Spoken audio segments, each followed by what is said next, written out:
Tushida masjid ko'rsa. Aytishlaricha, tushdagi masjid odamlar huzuriga ko'p keladigan olim kishidir. Agar tushida masjid qurganini ko'rsa, musulmonlar uchun yaxshilik va ezgulik qilishi, bundan esa unga ajru savob yetishiga dalildir. Tushda masjid bino qilish xotin olishga dalildir.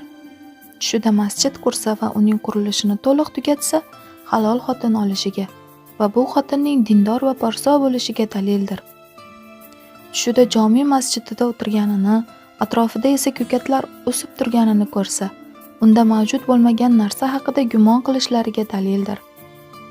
Tushda kimdir uni masjid eshigidan qaytarganini ko'rsa, o'sha kishi bunga sitam qilishiga dalildir. Tushida masjidda namoz o'qiganini, biroq yuzi qiblaga emasligini ko'rsa, ta'biri yomon bo'ladi. Agar masjidda qo'l va yuzini yuvganini ko'rsa, o'z molini masjidga sarf qilishini va murodi hosil bo'lishini bildiradi.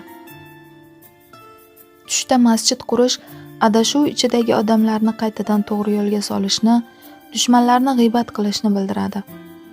Agar tushida o'z mulki bo'lgan bir yer masjid bo'lganini ko'rsa, dinda sharaf va ulug' topishiga dalildir.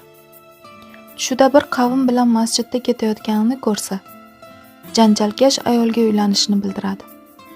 Tushida masjid ichida chiroq yoqqanini ko'rsa, solih farzand tug'ilishiga dalildir. Aytishlaricha, tushda masjid qurish 12 narsaga dalil bo'ladi. Podshohga, qoriga, olimga, raisga, imomga, xatibga, muazzinga, masjidga, amirga, xayr va barakatga, xotin olishga va yaxshilik qilishga. Agar tushida juma masjidiga oro berayotganini ko'rsa, odamlar undan xayr va barakat topishiga dalildir. Tushida masjidni qurayotganini ko'rsa, din va iymonning durust ekaniga dalildir. Tushida masjidga kirganini ko'rsa, xavfdan emin bo'lishiga dalildir. Qanday tush ko'rishingizdan qat'iy nazar kayfiyatni tushirmang.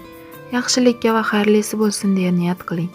Alloh o'zi mehribon, biz bandalarga sababsiz hatto tikon kirishini ham xohlamaydi.